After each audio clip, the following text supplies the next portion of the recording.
That breakup ay dapat mag-remind sa'yo na it's time for you to accept na lahat may hangganan. Lalong-lalo na sa relationship kung parehas na kayong nasasaktan. The views and opinions expressed in this program are those of the speakers and do not necessarily reflect the views or positions of any entities they represent.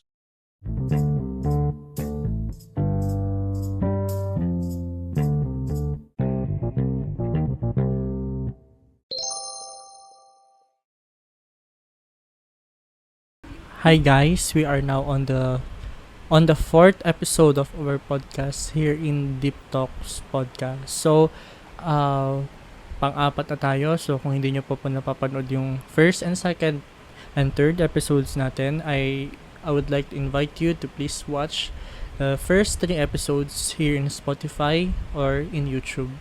So, my YouTube channel is Ivan Lee Caratero. If you have watched the videos there, pwede po kayong mag-subscribe.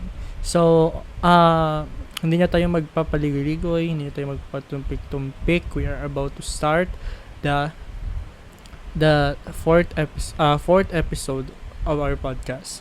So, doon sa second episode natin, we talk about the different reasons kung bakit may mga relationship na hindi nag-work. And this time, we will be talking about the final output of a relationship na hindi nag-work, which is the breakup. So, ito, hindi ko alam kung a-agree kayo sa akin. Pero based on my knowledge and experience, walang breakup na hindi masakit. Although, sabihin natin na you have healthy breakup, na nasabi nyo lahat ng problema, lahat ng hinanakit, lahat ng sama ng loob nyo sa partner nyo before kayo mag-break, still hindi pa rin masaya yung breakup na yon. Although sabihin natin na yung breakup na yon will be a turning point sa buhay nyong dalawa, that you will grow as a person individually, you will grow as a person na hindi kasama ang isa't isa, hindi pa rin masaya na breakup yon.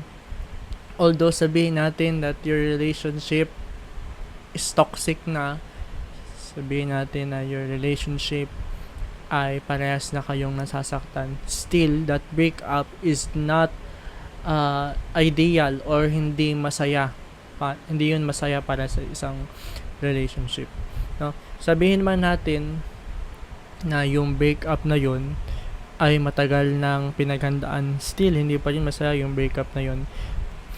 Why? Commonly, ang sabi nila sa mga kalalakihan, yung mga lalaki madalang umiyak kapag break up.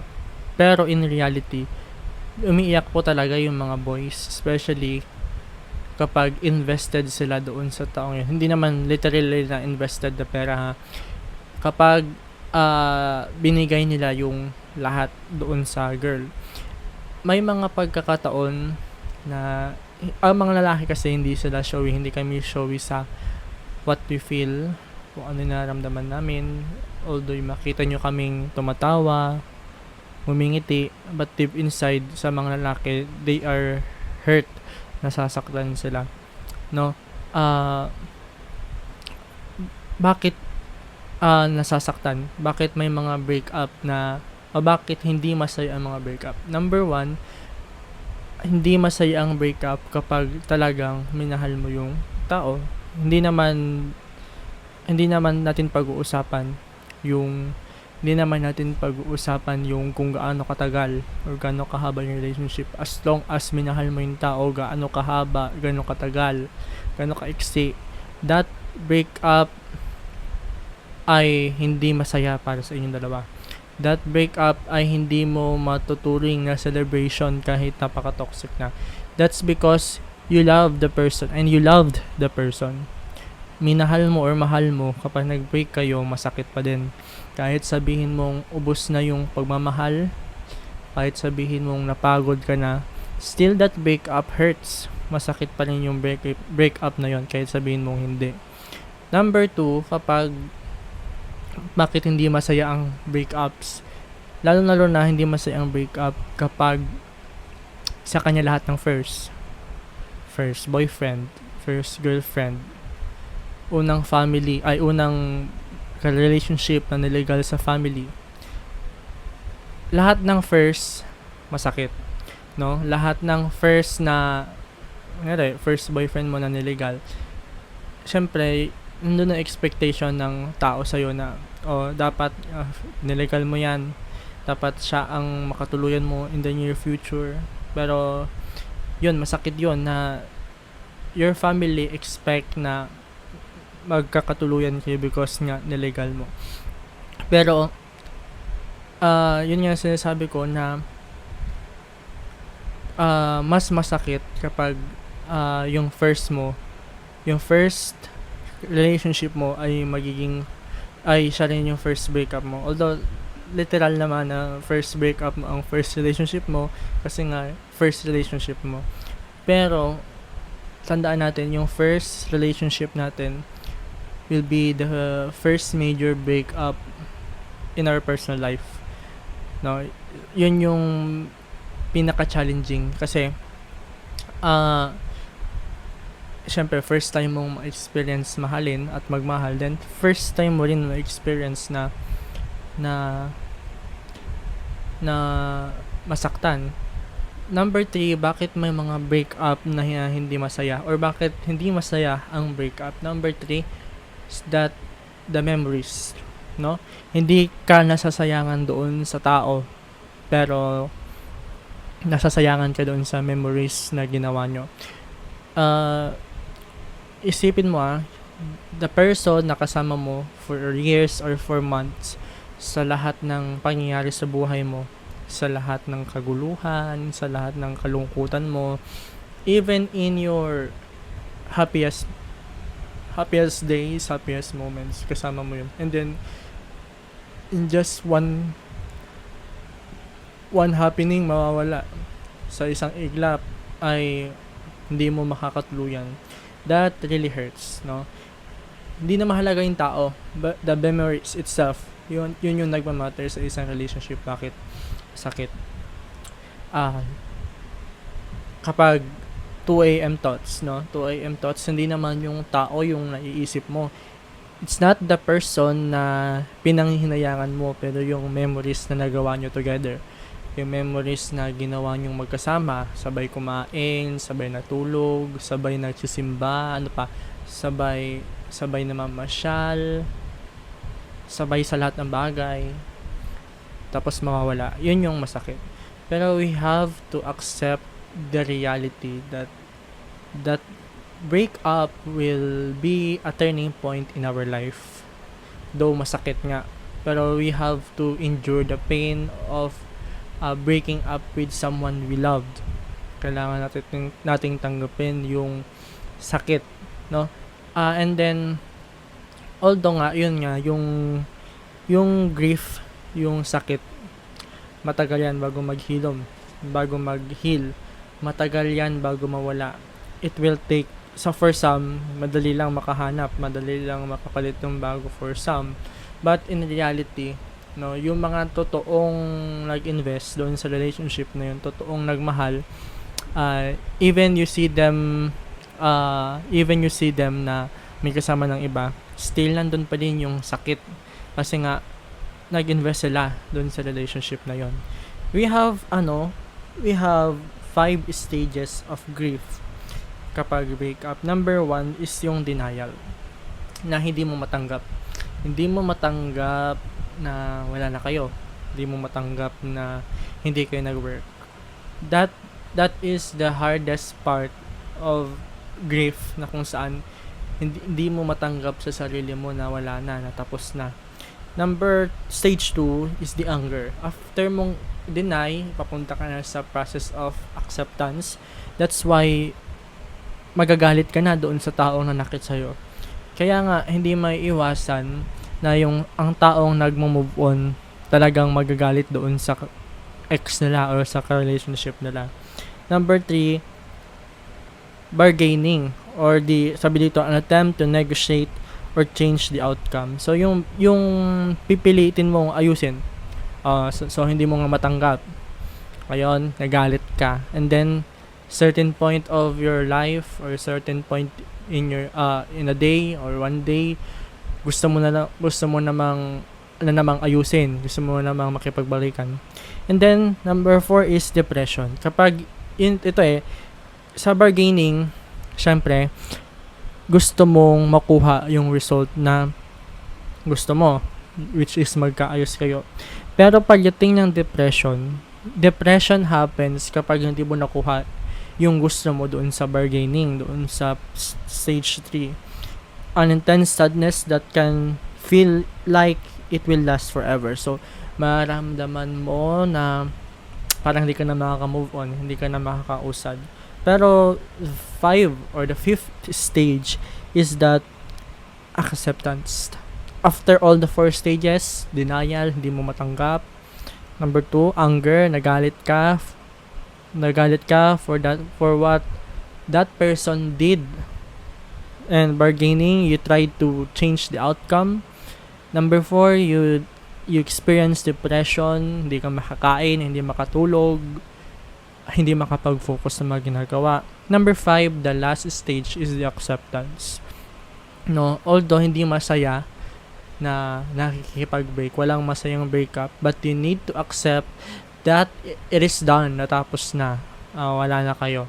No, the greatest step to let go of that person is to accept na hindi kayo nag-work, no? Wag mong pilitin intindihin, wag mong piliting mangyari na mag-work kayo kasi hindi naman na talaga. You need to do is to accept the reality na hindi kayo comfortable or hindi kayo nag-fit sa isa't isa, no? In that point of our life, kapag tanggap na natin, hindi niya tayo manghihinayang doon sa tao. Even sa memories. Yung memories na pinanghihinayangan mo before when you're in the denial stage and bargaining stage. Pagdating sa acceptance, it will serve as the motivation for you to move forward and to be happy in your life. Na at least na-experience mo in your life kung paano mahalin at paano magmahal. You experience in your life kung paano maging importante sa isang tao. And you experience in your life kung paano magkaroon ng relationship. Yung mga bagay na yan, yung mga na-experience mo in your past relationship, when you have reached the acceptance stage, ay magagamit mo in the near future kapag you are ready to enter into another relationship again, no? Sabi, yung stages na yon, pwede mo siyang ma-experience in order. Sunod-sunod, pwede mo ma-experience yung denial, anger, bargaining, depression, and acceptance. Or pwede mo rin namang ma-experience yon in any order, na magalit ka, ay matanggap mo na bago ka magalit, pwede yung mangyari, no? Pero, let's think of it that every beginning, sometimes every ending is a good beginning. Kung napanood yun na yung movie niya True Night and Day, na nabanggit yun doon na hindi lahat ng ending ay pangit. May mga ending na masaya. That breakup ay dapat mag-remind sa'yo na it's time for you to accept na lahat may hangganan, lalong-lalo na sa relationship kung parehas na kayong nasasaktan, no? Pero dapat tanggapin natin na it is done, tapos na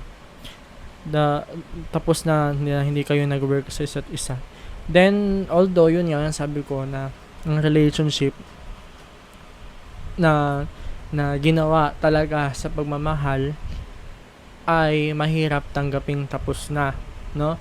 So you only need to do is to understand the circumstances na kahit kailan, kahit anong pilit mong mag-work yung relationship nyo, it will never work, no, kung hindi kayo ang para sa isa't isa.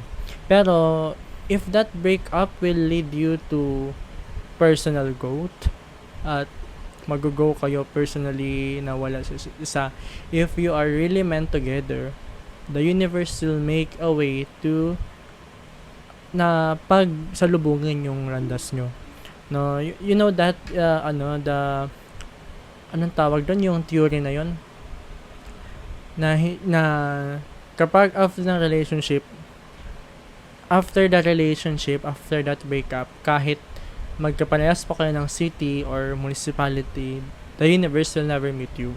Pero if your destiny, if your love story is written, no, kapag yung kayo talaga ang para sa isa't isa, the universe will make a way na pag salubungin ulit kayo, no. In that time na magkasalubong kayo, malalaman nyo yung mga nagbago and alam nyo na kung paano maging better partners isa't isa. So sana if that breakup will lead you to healing and growth, let go of each other, no? Let go of each other. Pakawalan nyo na yung isa't isa, lalo na kung parehas kayong nasasaktan. But treasure the memories you've shared. Wag mong kalimutan yung mga good memories na ginawa nyo together just because of sa isang mistake or sa isang pangyayari. No, I hope and I wish that from our 4th episode ay natuto kayo, na nalaman nyo na hindi lahat ng walang masayang breakup, pero at least yung breakup na yun will be a wake up call sa inyo na you will find another person that will treat you not just for convenience, and that will treat you na hindi bare minimum yung binibigay sa inyo. I hope and I wish that you learn and naging inspiration itong pag-uusap natin, although kahit mag-isa lang ako nagsasalita. I wish na you learned a lesson from this episode. Thank you and see you on the next episode. Goodbye.